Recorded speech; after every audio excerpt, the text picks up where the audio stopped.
Hunger Games fans, are you ready? Because it looks like we're officially heading back to Panem, and this time, it's for the 50th Hunger Games. That's right, the story of Haymitch Abernathy is finally being told. Lionsgate and Suzanne Collins just dropped a bombshell on us, announcing a brand new book and movie titled The Hunger Games: Sunrise on the Reaping. The book is set to release on March 18, 2025, and the movie will follow on November 20, 2026. This is huge. For years, fans have been begging for Haymitch's story. He's one of the most complex and beloved characters in the entire franchise, and his journey from a cocky tribute from District 12 to the broken cynical mentor we meet in the original trilogy is a story we've all been dying to see. And now, it's happening. The announcement itself was a masterpiece of marketing. A simple, cryptic video with the words, "The sun rises," appeared, sending the entire fandom into a speculative frenzy. People were guessing everything from a new district to a completely different timeline. But then, the official reveal came, and the internet absolutely exploded. Sunrise on the Reaping will take us back 40 years before Katniss Everdeen's story begins, dropping us right into the second quarter quell.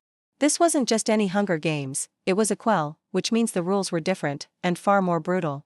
For the 50th Games, the Capitol decreed that each district had to send double the number of tributes. That's 4 tributes from each district, a total of 48 kids thrown into the arena. It's an almost unimaginable level of horror, and Haymitch was one of them. Now, we know from the original books that Haymitch won his games by being clever, not just strong. He used the arena's force field to his advantage in a way no one had ever thought of before, a move that enraged the Capitol and had devastating consequences for him and his loved ones. This is the story we're going to see unfold. We'll witness the 16-year-old Haymitch, likely arrogant and confident, being reaped alongside 3 other terrified kids from District 12.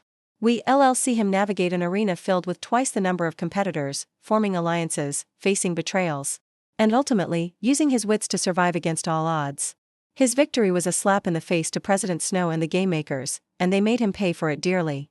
His entire family was killed as punishment for his defiance. This is the event that broke him, that turned him into the alcoholic, traumatized mentor we first met. Suzanne Collins has said that this new book will explore themes of propaganda and the power of narrative. She mentioned being inspired by the 18th-century philosopher David Hume and the concept of implicit submission, essentially questioning how rulers control the governed, especially when the governed far outnumber them. This is a classic Hunger Games theme, but seeing it through the lens of Haymitch's games, a time when the Capitol's control was arguably at its peak, is going to be fascinating. We'll see how the Capitol uses media and storytelling to manipulate the population and how an individual like Haymitch can disrupt that narrative, even if it comes at a terrible personal cost. It's also a story about what happens after the victory. For Haymitch, winning the games wasn't the end of his suffering, it was the beginning of a different kind of nightmare. He had to live with his trauma, his loss, and the knowledge that he was now a tool for the very system he outsmarted. The casting for young Haymitch is already the #1 topic of discussion online. Who can possibly capture the charm, the intelligence, and the eventual tragedy of this character? Woody Harrelson's portrayal of older Haymitch is iconic, so the actor stepping into these shoes has a huge legacy to live up to. Fans have been throwing out names, from established young stars to relative newcomers.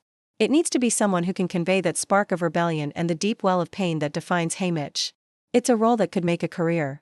We also have to wonder about the other tributes from District 12. Specifically, Maisa Lee Donner. In the books, we learn she was a friend of Katniss' mother and was Haymitch's ally in the arena. Her death deeply affected him. Seeing their relationship on screen, knowing her tragic fate, is going to be absolutely heartbreaking. It adds another layer of personal history to the world and connects Haymitch's story directly back to Katniss'. Francis Lawrence, who directed Catching Fire, Mockingjay, and The Ballad of Songbirds and Snakes, is in talks to return for Sunrise on the Reaping. This is fantastic news. He has a proven track record of understanding the tone and visual language of Panem. His direction in Ballad was incredible, perfectly balancing the spectacle of the games with the intimate, psychological drama of the characters. Having him back at the helm ensures a sense of continuity and quality that fans have come to expect. The visual world of the 50th Hunger Games is also something to get excited about. Ballad gave us a look at the gritty, early days of the games. Now, 40 years later, we'll see a more established, but perhaps even more depraved, version of the event. The arena for a quarter quell is always something special. The 75th Games had the clock arena, so what horrors did the Capitol cook up for the 50th? The book describes it as a beautiful, lush paradise where everything was poisonous. Translating that to the big screen, the deceptive beauty hiding lethal danger, is going to be a visual feast. This announcement proves that the world of the Hunger Games is far from over. The Ballad of Songbirds and Snakes was a massive success, both critically and commercially, proving that audiences are still captivated by Panem. It showed that there are so many more stories to tell within this universe. Instead of just rebooting or remaking the original, Suzanne Collins is expanding the world in a meaningful way, digging deeper into the history and characters we already care about. Haymitch's story is the perfect choice for the next chapter. It's not just a prequel, it's a vital piece of the puzzle that enriches our understanding of the entire saga. It provides context for his mentorship of Katniss and Peeta, for his deep-seated hatred of the Capitol, and for his ultimate decision to join the rebellion. His victory was an early crack in the Capitol's armor, a seed of defiance that would one day blossom into a full-blown revolution led by the Mockingjay. So, what can we expect? A story of trauma, defiance, and the high cost of hope. We will see a young man forced to become a killer to survive, only to have his victory turn into a life sentence of pain. We see the Capitol's cruelty at its most extreme and the seeds of rebellion being sown decades before Katniss Everdeen ever volunteered as tribute. The hype is real, and it is well-deserved. Sunrise on the Reaping is poised to be another massive cultural event, just like its predecessors. Start your countdowns, reread the series, and get ready to return to the arena. The wait until 2025 for the book and 2026 for the movie is going to be tough, but if there's one thing Hunger Games fans are good at, it's surviving the wait. We will be covering every single update, every casting rumor, and every trailer drop, so make sure you're subscribed so you don't miss a thing. Thanks for watching.